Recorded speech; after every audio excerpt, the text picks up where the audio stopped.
Teror terjadi di SMP Negeri 46 Palembang yang berlokasi di Jalan Sukabangun, Kecamatan Sukarami.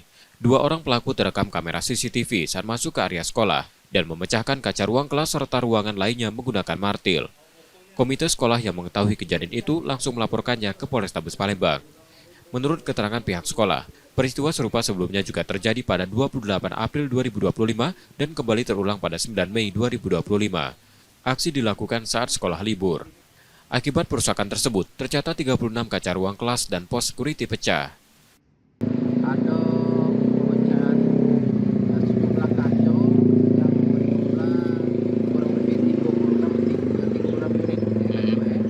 Kaca itu diperkirakan harganya 500.000. Kita tidak tahu motif mereka ini apa motifnya rendam, atau motifnya maling, atau motif apa, tidak tahu gitu.